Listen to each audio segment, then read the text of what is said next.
Salam sejahtera di dalam kasih Tuhan Yesus Kristus. Saat ini 11 Juni 2023, saya akan menyampaikan firman Tuhan yang tidak terlalu panjang, yang saya beri tema ini fitnah iblis di alam malaikat. Saudara yang dikasihi Tuhan Yesus Kristus, jadi fitnah itu tidak hanya terjadi di alam manusia yang kelihatan, seseorang memfitnah orang lain. Bahkan fitnah itu dilakukan oleh iblis itu di alam malaikat atau di dimensi keempat. Saudara, apabila fitnah itu dilakukan oleh manusia, maka itu sudah merupakan sesuatu yang kejam. Bahkan orang dunia katakan fitnah itu lebih kejam dari pembunuhan. Kemudian dari fitnah yang dilakukan manusia itu berakibat bisa pencemaran nama baik, kemudian hilangnya kepercayaan terhadap seseorang, bahkan juga bisa untuk menjatuhkan seseorang dari posisi tertentu. Jadi ini akibat fitnah itu cukup berbahaya, baik fitnah yang dilakukan manusia, apalagi fitnah yang dilakukan oleh iblis di alam malaikat. Saudara, tetapi fitnah yang beredar di alam dimensi keempat, di alam gaib yang disebarkan oleh iblis, itu berisi informasi-informasi palsu tentang Tuhan, tentang surga, tentang neraka, dan tentang hal-hal yang bersifat gaib atau dimensi keempat atau alam malaikat. Jadi yang disebut dengan fitnah di alam malaikat itu fitnah yang beredar di alam gaib, yang disebarkan oleh iblis, dan itu berisi informasi-informasi palsu tentang Tuhan, tentang surga, tentang neraka, tentang alam gaib, tentang alam malaikat. Dan ini berbahaya sekali, saudaraku. Kalau fitnah manusia, sesama manusia tadi, itu cuma berakibat pencemaran nama baik, hilangnya kepercayaan, kemudian bisa juga menjatuhkan posisi seseorang. Tetapi kalau fitnah yang dilancarkan oleh iblis, ini berisi informasi-informasi palsu tentang Tuhan, informasi-informasi palsu tentang surga, tentang neraka. Nah, ini akibatnya apa, saudaraku? Akibat dari fitnah yang dilaksanakan, yang dilancarkan oleh iblis ini adalah timbulnya kesesatan, ya, supaya tidak ada bengingnya, ya, dikecilkan sedikit saja. Sudah, jadi fitnah yang dilancarkan oleh iblis di alam gaib ini berisi tentang informasi-informasi palsu tentang Tuhan, tentang surga, tentang neraka, tentang alam gaib atau dimensi keempat. Saudara, saya beritahu di dalam Alkitab itu dikisahkan iblis itu rajin piknik. Jadi kesukaannya berkeliling bumi. Iblis itu ditulis dalam kitab Nabi Ayub. Jadi iblis itu rajin piknik berkeliling bumi untuk menebarkan berita bohong tentang Tuhan kepada manusia. Bahkan iblis itu sampai saat ini tuh masih aktif, belum pensiun, saudaraku. Iblis itu, saudaraku. Jadi iblis sampai saat ini masih aktif, naik turun surga bumi untuk memfitnah manusia di hadapan Tuhan. Seperti Ayub itu difitnah sama iblis di hadapan Tuhan tuh, saudaraku. Kalau engkau ambil hartanya, kalau engkau ambil kesehatannya, pasti Ayub itu akan mengutukimu, difitnah seperti itu di hadapan Tuhan. Kemudian ada konfirmasi dari Tuhan. Tuhan mengkonfirmasi Ayub, baiklah kalau begitu, aku izinkan terjadi. Dan konfirmasi dari Tuhan ini begitu pedih dirasakan oleh Ayub, tapi Ayub terbukti sebagai orang yang benar. Saudaraku yang dikasihi Tuhan, nah, kalau fitnah yang dilancarkan manusia tadi, itu akibatnya tidak terlalu berat, cuma pencemaran nama baik, hilangnya kepercayaan, hilangnya jabatan, hilangnya posisi dan kedudukan. Tetapi fitnah yang beredar di alam malaikat ini yang digunakan juga manusia pembohong yang disebut sebagai nabi-nabi palsu. Itu mereka menceritakan, mereka memberikan informasi palsu tentang Tuhan. Dan ini sebagai akibatnya adalah kesesatan. Manusia tidak bisa menemukan kebenaran, akhirnya masuk neraka. Jadi fitnah si iblis ini sangat kejam, lebih kejam daripada fitnahnya manusia. Kalau fitnah manusia itu menimbulkan pencemaran nama baik, hilangnya kepercayaan. Bahkan ada kata-kata ya, fitnah itu lebih kejam dari pembunuhan. Tetapi fitnah yang dilancarkan oleh iblis ini lebih sadis lagi, karena akan membawa manusia itu kepada neraka. Iblis membawa informasi palsu tentang Tuhan. Saudaraku, sudah pahami baik-baik. Dan yang melakukan hal ini adalah nabi-nabi palsu, mesias palsu kalau di akhir zaman. Kalau di awal saudaraku Alkitab, di dalam kitab Ayub ini, fitnah iblis kepada Ayub itu dibawa ke dewan musyawarah. Kalau dalam bahasa gampangnya, kalau dalam bahasa saya ini saya sebut sebagai pisauanan agung di surga. Jadi di surga itu ada satu perkumpulan di mana anak-anak Tuhan itu hadir. Di sana ada para malaikat, ada makhluk-makhluk surgawi. Sudah ada juga iblis itu masih bisa naik turun. Jadi sampai sekarang masih bisa naik turun surga bumi. Iblis belum pensiun. Nanti pensiunnya itu iblis, saudaraku, setelah, bukan pensiun juga ya, setelah Wahyu pasal 12 ayat 7, iblis dikalahkan, dicampakkan, tidak bisa naik turun surga bumi lagi. Iblis itu masih bercokol, bahkan masih melancarkan kejahatannya dengan brutal melalui satu masa yang disebut masa antikris. Itu karena iblis nanti sudah tidak bisa naik turun surga bumi lagi. Kita akan belajar dari fitnah iblis kepada Ayub yang dibawa oleh iblis itu ke dewan musyawarah, ke pisauanan agung di surga. Jadi iblis itu masih bisa naik turun surga bumi sampai saat ini. Saudaraku, kita akan baca Ayub pasal 1 ayat 6 sampai 11. Saya mohon dibacakan. Pada suatu hari datanglah anak-anak Allah menghadap Tuhan, dan di antara mereka datanglah juga iblis. Amin. Jadi di dalam dewan musyawarah, ini bahasa saya ya, saudaraku. Kemudian di dalam pisauanan agung ini, saudaraku, memang menghadap anak-anak Allah, para malaikat juga, saudaraku. Tetapi di sana juga datang juga iblis. Saudaraku, terus ayat 7. Maka bertanyalah Tuhan kepada iblis, dari mana engkau? Lalu jawab iblis kepada Tuhan, dari perjalanan mengelilingi dan menjelajah bumi. Amin. Ini hobi iblis, itu keliling-keliling gak jelas, saudaraku. Keliling-keliling gak jelas untuk mencari peluang supaya bisa menebarkan berita palsu tentang Tuhan, tentang surga, dan sebaliknya membawa berita palsu tentang manusia kepada Tuhan, seperti yang dilancarkan oleh iblis kepada Ayub. Ini iblis menuduhkan sesuatu yang nggak benar kepada Ayub di hadapan Tuhan. Ayat 8, coba bacakan. Lalu bertanyalah Tuhan kepada iblis, apakah engkau memperhatikan hambaku Ayub? Sebab tiada seorang pun di bumi seperti dia, yang demikian saleh dan jujur, yang takut akan Allah dan menjauhi kejahatan. Terus? Lalu jawab iblis kepada Tuhan, apakah dengan tidak mendapat apa-apa Ayub takut akan Allah? Terus? Bukankah engkau yang membuat pagar sekeliling dia dan rumahnya serta segala yang dimilikinya? Apa yang dikerjakannya setelah kau bertani, dan apa yang dimilikinya makin bertambah di negeri itu? Tetapi ulurkanlah tanganmu dan jamahlah segala yang dipunyainya, ia pasti mengutuki engkau di hadapanmu. Amin. Jadi iblis ini melancarkan fitnah kepada Ayub.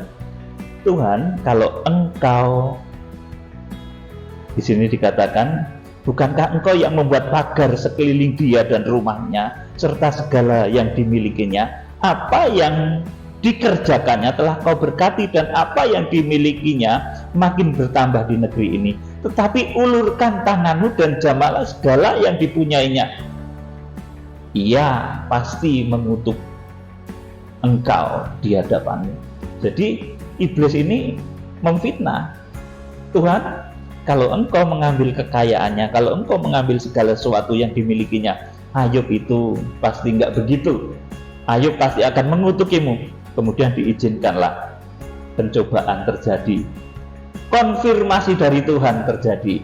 Saudaraku, Ayub dikonfirmasi oleh Tuhan, benarkah Ayub demikian? Akhirnya Tuhan melepaskan ia di tangan iblis supaya segala sesuatu yang dimilikinya, kekayaan dan lain sebagainya itu diambil, saudaraku, dan terjadilah. Dan ketika Ayub itu bangkrut, Ayub tetap tidak menghujat, tidak mengutuki Tuhan.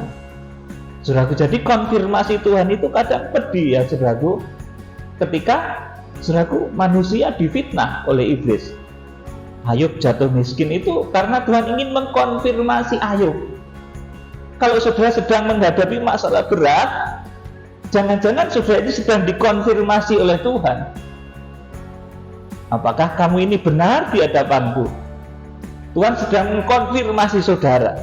Dan kalau saudara lulus dikonfirmasi oleh Tuhan itu, saudara benar seperti Ayub, saudara akan dipulihkan, kekayaan dipulihkan, berkat dipulihkan, dan lain sebagainya. Kemudian kita akan juga baca Ayub pasal yang kedua, ayat 1 sampai dengan ayat yang ke-10 dibacakan. Pada suatu hari datanglah anak-anak Allah menghadap Tuhan, dan di antara mereka datang juga iblis untuk menghadap Tuhan. Ya, ini seperti tadi. Jadi di Dewan Musyawarah Tuhan itu iblis masih bisa ngintip-ngintip, saudaraku, masih bisa masuk bahkan. Terus ayat 2. Maka bertanyalah Tuhan kepada iblis, dari mana engkau? Lalu jawab iblis kepada Tuhan, dari perjalanan mengelilingi dan menjelajah bumi. Iya, jadi traveling hobinya iblis itu, mengelilingi, menjelajah bumi untuk menebar fitnah. Sekarang manusia-manusia itu banyak yang memiliki karakternya kuasa kegelapan ini, berkeliling-keliling, saudaraku, menebar fitnah, menebar informasi yang salah tentang Tuhan. Saudaraku, banyak sekali nabi-nabi palsu itu kerjaannya gitu, keliling-keliling ke sana kemari memberi informasi palsu mengenai Tuhan. Akhirnya orang-orang yang difitnah, orang-orang yang mendapat berita palsu tentang Tuhan itu akhirnya masuk neraka, menjadi pengikutnya iblis. Saudaraku, jadi iblis itu traveling ke seluruh bumi, saudaraku, untuk mempengaruhi manusia, untuk, saudaraku, di dalam tanda kutip menyebarkan fitnah dari si iblis, fitnah tentang Tuhan, informasi yang salah tentang Tuhan. Makanya di dalam kegerakan, di dalam pemberitaan kitab Wahyu, standarnya itu Alkitab, firman Tuhan dan Roh Kudus. Kalau melenceng dari Alkitab, melenceng dari firman dan Roh Kudus, saya nggak akan mau. Kita harus mau maju karena bersama kita ada firman dan Roh Kudus. Dan kalau itu kita kerjakan, maka kegerakan kitab Wahyu ini akan menjadi besar dan diberkati oleh Tuhan. Karena kita membawa satu pemberitaan, kita membawa satu firman yang benar-benar dari Tuhan. Saudara, kemudian ayat yang selanjutnya, ayat yang ketiga. Firman Tuhan kepada iblis, apakah engkau memperhatikan hamba-Ku Ayub? Sebab tiada seorang pun di bumi seperti dia yang demikian saleh dan jujur, yang takut akan Allah dan menjauhi kejahatan.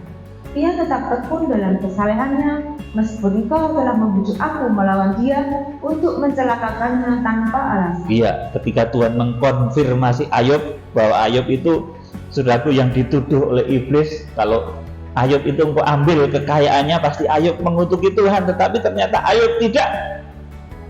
Tuhan mengkonfirmasi itu sakit. Kalau saudara dikonfirmasi oleh Tuhan, saudara jangan salah sangka dulu.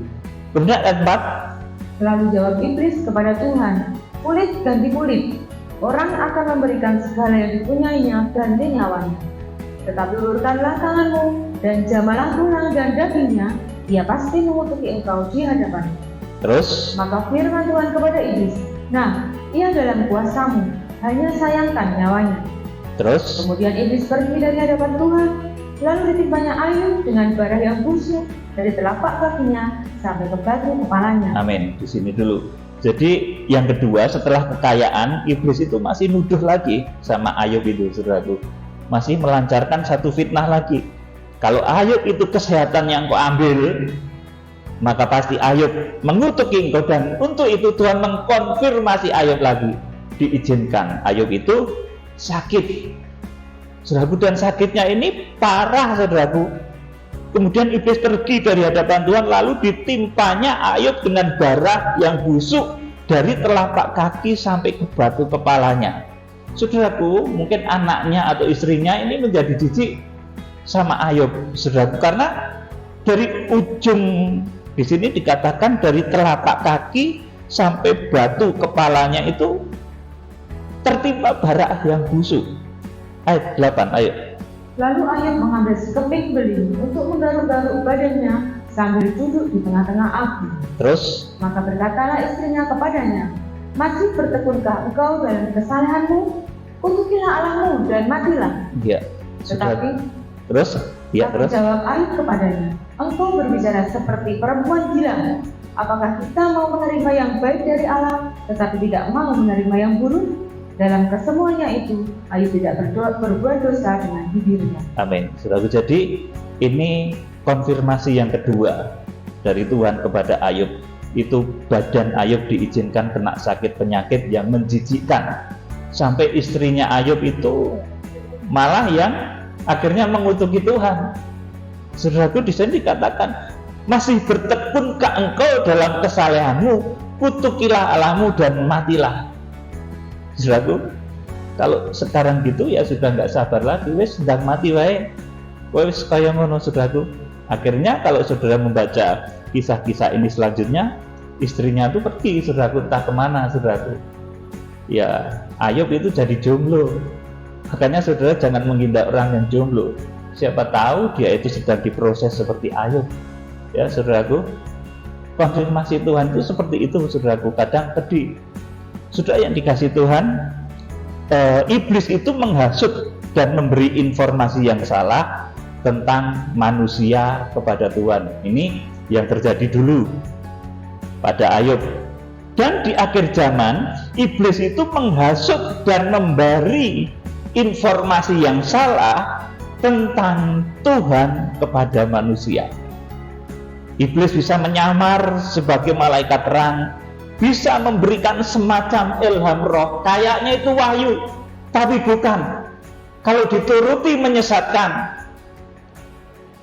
Makanya harus waspada, di akhir zaman akan muncul banyak nabi palsu dan mesias-mesias palsu. Jadi iblis itu bisa menyamar seperti malaikat terang yang bisa memberikan semacam ilham juga, nampak kepada orang, saudaraku.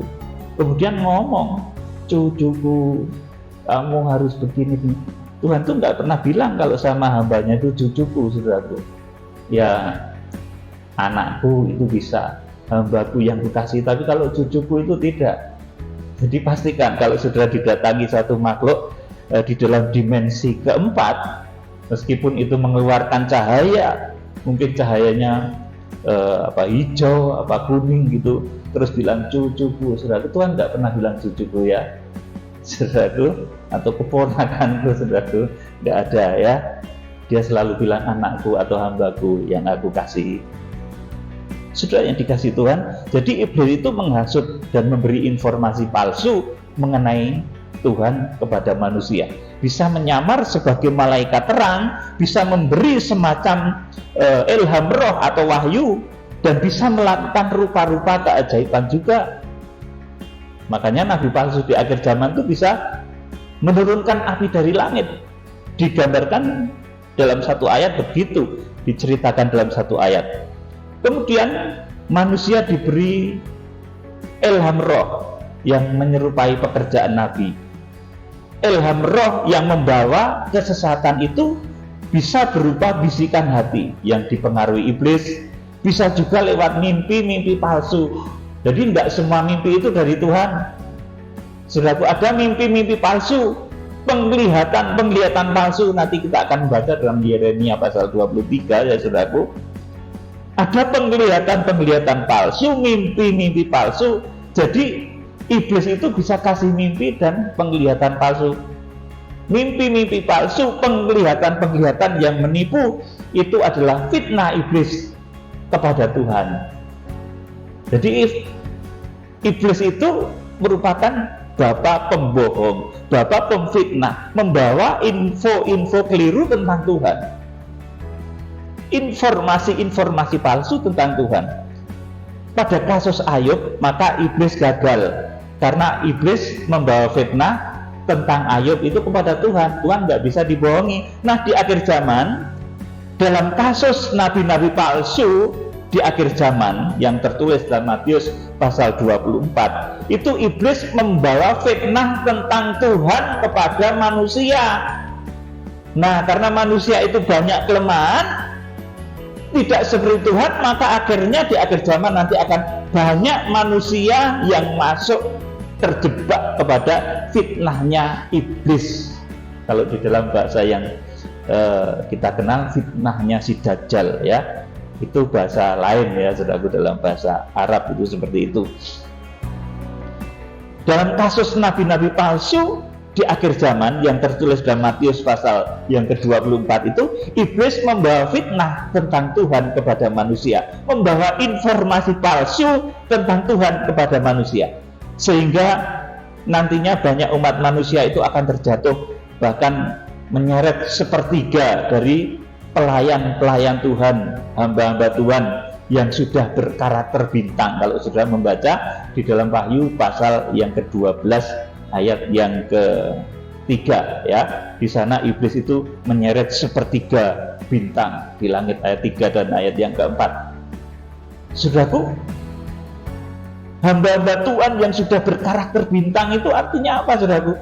Ini pendeta-pendeta hamba-hamba Tuhan yang sudah ngetop nanti akan jatuh oleh karena tipu dayanya iblis, oleh karena fitnahnya Dajjal di akhir zaman, oleh karena fitnahnya iblis di akhir zaman yang memberi informasi palsu tentang Tuhan kepada manusia. Kita akan membaca di dalam kitab Nabi Yeremia. Kita akan belajar dari kitab Nabi Yeremia pasal 23 ayat 16 sampai 32. Ini agak panjang, mohon dibacakan. Beginilah firman Tuhan semesta alam. Janganlah dengarkan perkataan para nabi yang bernubuat kepada kamu. Mereka hanya memberi harapan yang sia-sia kepadamu dan hanya mengungkapkan penglihatan rekaan hatinya sendiri, bukan apa yang datang dari mulut Tuhan. Iya, jadi ya saya terangkan dulu ini. Jadi nabi-nabi palsu itu mereka mengungkapkan penglihatan rekaan hatinya sendiri. Mereka reka sendiri. Wah, melihat ini itu macam-macam sesuatu. Rekaan hatinya sendiri. Kemudian ayat selanjutnya 17. Mereka selalu berkata kepada orang-orang yang menista firman Tuhan, kamu akan selamat. Dan kepada setiap orang yang mengikuti kedegilan hatinya, mereka berkata, malapetaka tidak akan menimpa kamu. Sebab siapakah yang hadir dalam dewan musyawarah Tuhan sehingga ia memperhatikan dan mendengar firman-Nya? Siapakah yang memperhatikan firman-Nya dan mendengarnya? Amin. Di sini saya terangkan lagi. Jadi kalau hamba Tuhan beneran yang menyampaikan berita dari Tuhan, yang menyampaikan firman dari Tuhan, mereka di dalam satu ketika memang akan dibawa di dalam satu pengalaman yang sangat pribadi, dibawa ke suatu, kalau dalam bahasa ayat ini ya, ini dewan musyawarah Tuhan. Ini ditulis di Alkitab ya, memang ditulis. Kalau dalam bahasa saya malah agak aneh, Pisowanan Agung ya, itu enggak ada di Alkitab, tapi itu bahasa saya ya saudaraku. Hamba-hamba Tuhan yang betul-betul diutus Tuhan itu akan dibawa ke tempat itu untuk mengerti rencana Tuhan. Nah, ada orang-orang yang tidak dibawa ke dewan musyawarah Tuhan ini, tetapi mereka bicara tentang kitab Wahyu, mereka bicara tentang akhir zaman, akhirnya ngawur. Saudaraku, belum ada pertobatan Israel sudah penghukuman sangkakala. Ini ngawur, saudaraku. Kronologis kitab Wahyu tidak seperti itu. Harus ada penghukuman 7 meterai, 7 sangkakala, kemudian 7 cawan murka Allah. Itu kronologisnya seperti itu. Dan itu harus digenapi. Tuhan tidak akan membolak-balik firman-Nya, saudaraku. Kronos dari kitab Wahyu itu harus digenapi mengenai waktunya, kairosnya itu. Nah, kita akan tunggu Tuhan. Kita tunggu waktunya Tuhan. Saudaraku, jadi hamba Tuhan yang dipakai oleh Tuhan untuk menyampaikan berita penting, kegerakan besar di akhir zaman, itu tentu hamba Tuhan yang memiliki pengalaman seperti ini.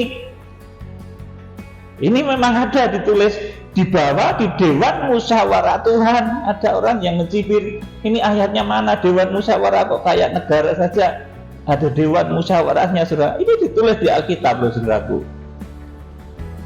Sudah yang dikasih Tuhan, hamba-hamba Tuhan yang memang diutus oleh Tuhan itu akan memiliki pengalaman khusus yang memang, saudaraku, dibawa oleh Tuhan untuk mengenali sesuatu yang benar, untuk mendukung kebenaran firman Tuhan yang ada.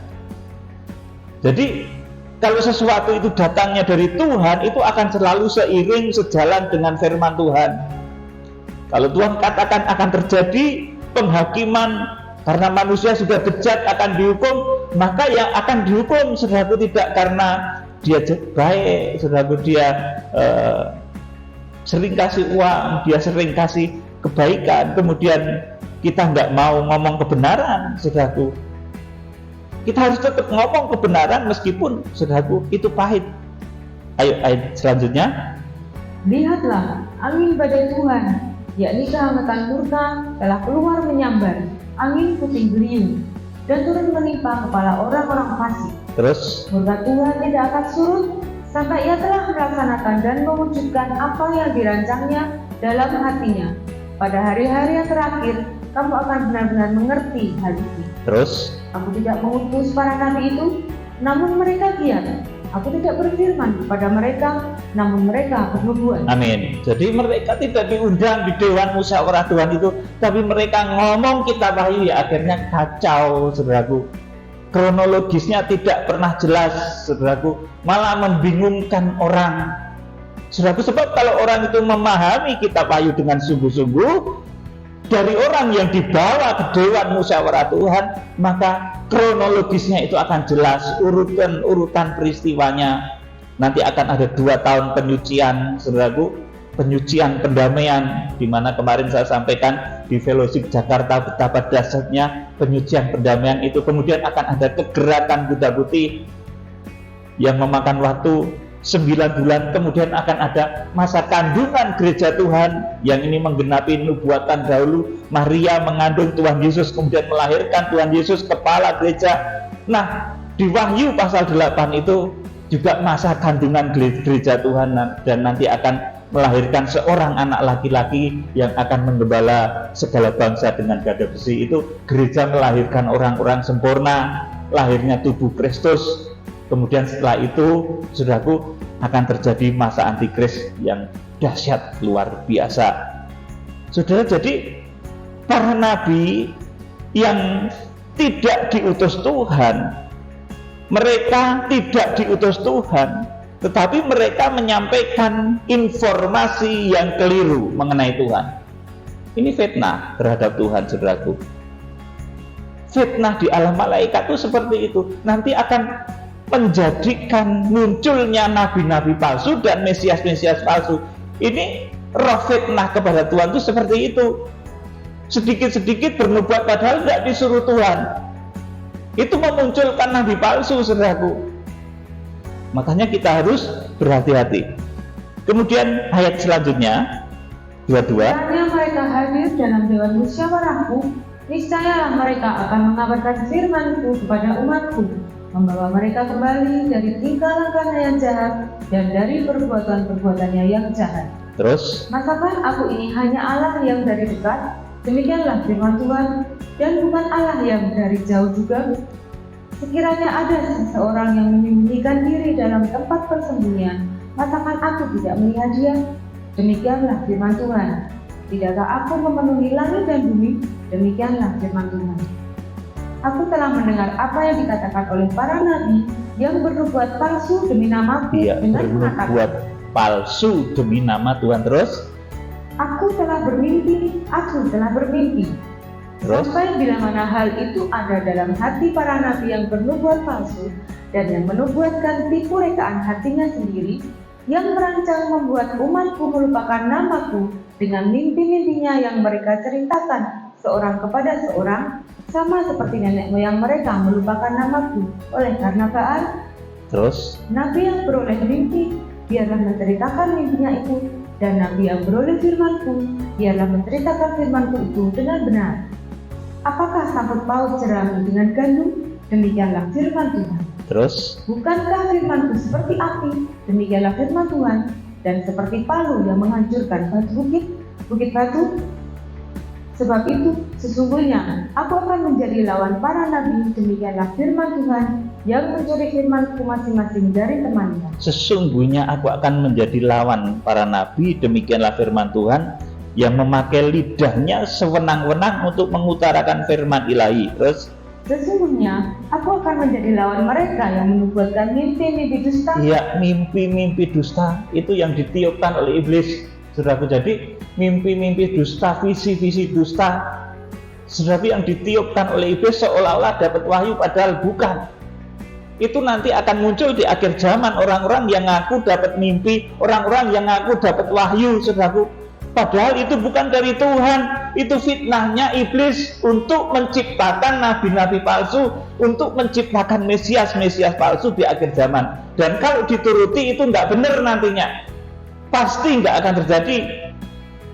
Saudaraku, inilah yang disebut dengan fitnah dari iblis di alam malaikat. Jadi kalau iblis itu melakukan fitnahnya yang keji di alam malaikat, itu bukan saja membuat manusia itu kehilangan harga diri, manusia jatuh dari kedudukannya, manusia kehilangan kursi jabatannya, tetapi kalau iblis itu melancarkan fitnah di alam malaikat, dia itu akan menyesatkan manusia karena dia memberi informasi yang palsu tentang Tuhan, tentang kehendak Tuhan, dan lain sebagainya.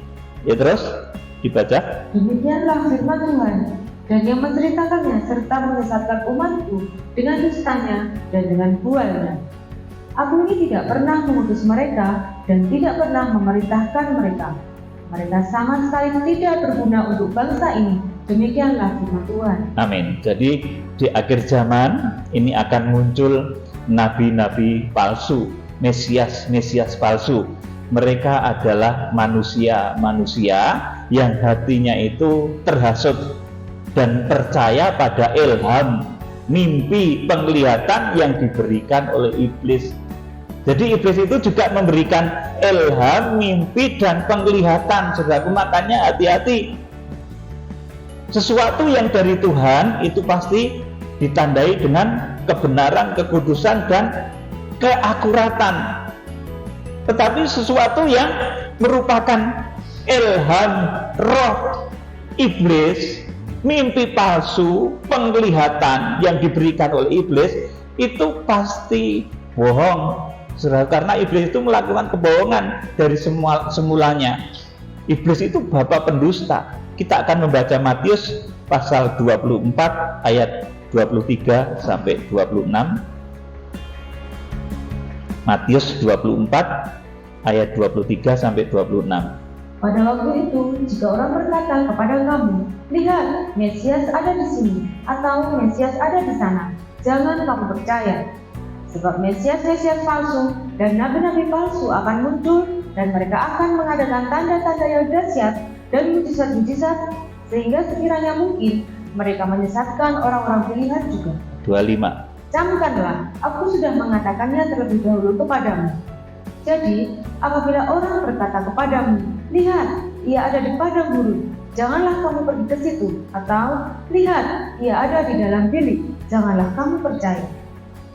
Sebab sama seperti kilat memancar dari sebelah timur dan melontarkan cahayanya sampai ke barat, demikian pula lah kelak kedatangan anak manusia. Ya, amin. Saudaraku, jadi Mesias-Mesias palsu dan nabi-nabi palsu itu nanti akan ngomong Kemudian mereka juga akan mengadakan tanda-tanda yang dahsyat dan mujizat-mujizat juga, menurunkan api dari langit.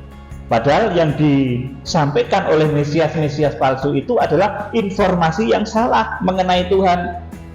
Iblis itu bisa memberikan informasi yang salah kepada saudara. Ciri mimpi, ciri penglihatan yang bukan dari Tuhan itu ada, saudaraku. Ke depan nanti saya akan jelaskan. Jadi iblis itu melakukan fitnahnya itu sejak dari alam malaikat. Jadi sejak dari dimensi keempat itu sudah melakukan fitnah. Fitnah apa? Fitnah tentang Tuhan. Berita yang salah tentang Tuhan, informasi yang keliru tentang Tuhan. Apa contohnya itu, saudaraku? Mesias akan ada di padang gurun, saudaraku. Ayo kita ke sana karena Mesias di padang gurun. Janganlah kamu pergi ke situ, firman Tuhan katakan. Lihat, Mesias itu ada di kamar. Kamu jangan masuk kamar itu ya. Ada Mesiasnya di dalamnya. Wingit kamarnya, bahasa Jawa gitu. Jangan kamu percaya. Ini bisikan-bisikan dari Mesias palsu dan nabi-nabi palsu itu seperti itu. Sudah yang dikasih Tuhan, oleh karena itu kembali di dalam kegerakan kitab Wahyu, kita harus berstandar kepada kebenaran firman dan Roh Kudus. Kalau ada sedikit yang melenceng, itu pasti keliru, saudaraku. Apalagi berbicara mengenai kairos, mengenai waktu Tuhan. Hati-hati, saudaraku. Waktu Tuhan itu hanya dikatakan di dalam Wahyu pasal yang ke-10. Itu pun satu kali ketika Wahyu pasal 10 itu digenapi. Dan itu pun bukan kedatangan Tuhan, tetapi yang disampaikan oleh malaikat yang berwajah matahari itu adalah berita tentang pengangkatan, tentang hari Paskah, berita tentang pengungsian, dan berita tentang datangnya masa antikris itu yang dibawa oleh malaikat yang berwajah matahari di Wahyu pasal yang ke-10 ayat 1-4. Saudaraku, kalau di alam malaikat pada dimensi gaib, maka juga banyak malaikat-malaikat itu yang jatuh. Oleh karena tipu muslihat Lucifer, iblis. Sebab fitnah dari iblis itu dilancarkan sejak di alam malaikat. Kita akan membaca Wahyu pasal 12 ayat 7-9. Ternyata banyak malaikat-malaikat yang jatuh itu kemudian menjadi iblis. Saudaraku, dan ini nanti yang akan membisikkan berita-berita keliru, informasi-informasi yang keliru tentang Tuhan kepada manusia melalui nabi-nabi palsu. Saudara, kita akan baca Wahyu pasal 12 ayat 7-9. Ini berakhirnya iblis tidak bisa lagi dia naik turun surga bumi itu di Wahyu pasal 12 ayat 7-9. Dibaca, Bu Tami. Maka timbullah peperangan di surga. Michael dan malaikat-malaikatnya berperang melawan naga itu, dan naga itu dibantu oleh malaikat-malaikatnya, tetapi mereka tidak dapat bertahan. Mereka tidak dapat mendapat tempat lagi di surga. Terus? Dan naga besar itu si ular tua yang disebut iblis atau Satan, yang menyesatkan seluruh dunia, dilemparkan ke bawah. Ia dilemparkan ke bumi bersama dengan malaikat-malaikatnya. Amin. Saudara, kalau sudah baca ke bawah lagi itu iblis itu disebut pendakwa saudara-saudara kita, karena iblis itu mendakwa Ayub, saudaraku, dengan dakwaan palsu, saudara. Kemudian juga iblis itu memberitakan berita-berita palsu tentang Tuhan yang kalau dituruti tidak digenapi, saudaraku. Ini kita harus betul-betul waspada dan bijaksana di dalam kegerakan kitab Wahyu. Saya betul-betul berpatokan kepada kebenaran firman dan Roh Kudus, tidak mau melenceng ke kiri dan ke kanan, supaya nanti kegerakan ini betul-betul menjadi satu tuntunan bagi umat di akhir zaman. Bahkan di akhir zaman, saudaraku, puncak dari pembawa fitnah iblis itu namanya nabi palsu. Dia memberi informasi yang salah tentang Tuhan, dan nabi palsu itu memberi informasi yang keliru tentang Tuhan, tentang surga. Bahwa surga itu bagi nabi palsu itu adalah kesejahteraan hidup di dunia, fasilitas-fasilitas dunia dijadikan tujuan. Nabi palsu itu melakukan cuci otak terhadap manusia, bahwa surga itu ya kebahagiaan dunia dengan simbol patung berhala jual beli. Kalau sudah membaca di dalam kitab Wahyu pasal yang ke-13 ayat yang ke-11 dan 12, coba dibacakan. Wahyu pasal 13 ayat 11 dan 12. Dan aku melihat seekor binatang lain keluar dari dalam bumi dan bertanduk dua sama seperti anak domba, dan ia berbicara seperti seekor naga. Ya, jadi dia itu seperti anak domba, tapi suaranya itu suara menipu, suara naga, suara bohong tentang akhir zaman. Saudaraku, ini nabi palsu membawa informasi palsu tentang akhir zaman, informasi palsu tentang Tuhan. 12. Dan seluruh kuasa binatang yang pertama itu dijalankannya di depan matanya.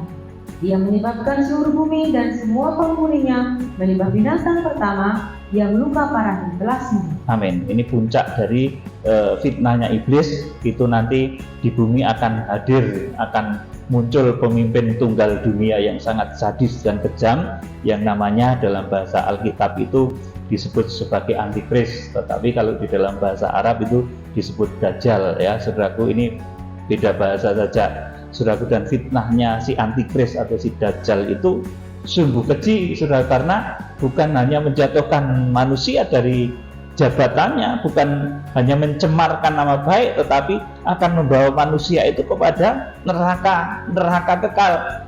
Karena iblis itu melalui nabi palsu, dia membawa kabar dan berita yang palsu tentang Tuhan, tentang surga, tentang neraka. Saudara, oleh karena itu di dalam kita menjalani kegerakan kitab Wahyu, kita perlu seperti Salomo. Kita perlu roh menimbang, hati yang bisa menimbang seperti Raja Salomo, saudaraku. Jadi Raja Salomo itu meminta roh yang bisa menimbang, ya saudaraku. Kegerakan kitab Wahyu di dalam iman sesuai dengan firman dan Roh Kudus ini segera kita akan jelang, ya saudaraku. Tentunya tokoh-tokohnya saat ini juga sudah dipersiapkan oleh Tuhan, dan tokoh-tokoh itu sudah hampir dipersatukan oleh Tuhan. Kemudian di dalam waktu-waktu mendatang kita akan melakukan pemetaan kegerakan Kuda Putih. Saya belum mengatakan ini kegerakan Kuda Putih, tapi pemetaan kegerakan Kuda Putih, saudaraku. Dan untuk itu tentunya membutuhkan banyak sumber daya, baik sumber daya manusia maupun di dalam hal pendanaan dan lain sebagainya. Sudah yang dikasih Tuhan, oleh karena itu hamba-hamba Tuhan di akhir zaman itu dia harus memiliki fondasi atau tempat berdiri yang kokoh. Dicontohkan oleh pemimpinnya di Wahyu pasal 10. Itu dia memiliki tempat berdiri, kaki kanannya menginjak lautan dan kaki kirinya menginjak kepada bumi. Itu artinya apa, saudaraku? Ini hamba Tuhan yang memiliki akar pelayanan yang kuat, yang melintasi lautan, melintasi benua, sehingga ketika menyampaikan pengajaran, saudaraku, hamba Tuhan ini nggak takut nanti kalau menegur jemaat yang sedang keliru, padahal jemaat itu persembahannya banyak, nanti kemudian saudaraku menjadi takut. Saudara, tidak, tokoh-tokoh akhir zaman akan memiliki karakter seperti ini, memiliki akar pelayanan itu yang kuat, sehingga kalau menegur satu jemaat nggak takut. Saudaraku, satu jemaat yang sedang berdosa ditegur nggak takut, padahal mungkin persembahannya banyak, saudaraku, persembahannya puluhan juta, saudaraku, tapi karena dia salah harus ditegur. Makanya tokoh-tokoh akhir zaman itu harus nggak takut. Makanya dia juga harus memiliki tempat berdiri yang kuat, yang melintasi lautan, berdiri di atas samudra, yang melintasi seluruh dataran di bumi, berdiri di atas bumi, saudara. Jadi ini sosok pemimpin yang kuat, saudara. Kalau menegur seseorang itu nggak takut, orang itu kaya atau miskin.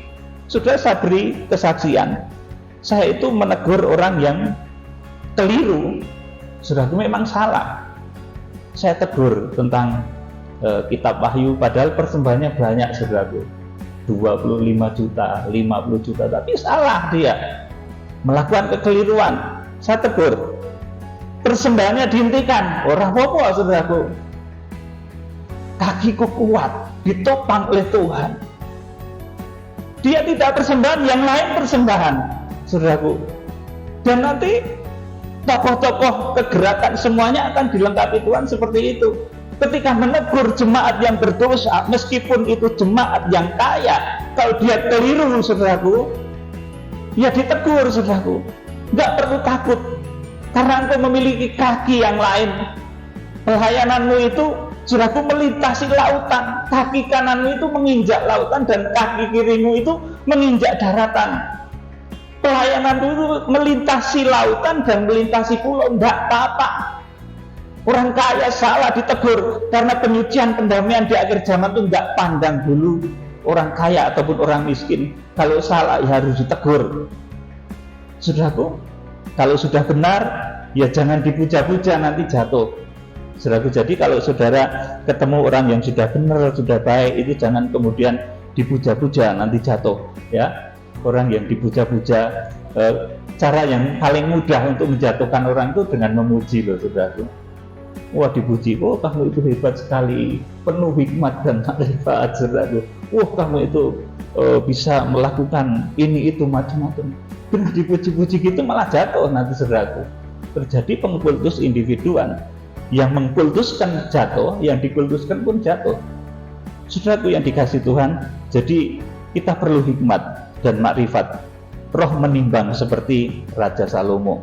Jadi untuk kegerakan kitab Wahyu, penyucian pendamaian akan terjadi demikian dahsyat, tidak pandang kaya miskin. Kalau salah tegur, saudaraku.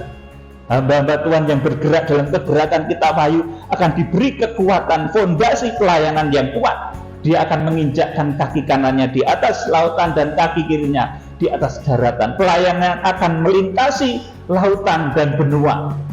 Jadi nggak perlu takut menegur seseorang kalau memang orang itu keliru. Yang sudah baik tidak usah disanjung-sanjung, nanti jatuh. Jadi kiranya menjadi berkat saya menyampaikan hal ini supaya kita semakin cermat di dalam kegerakan kitab Wahyu.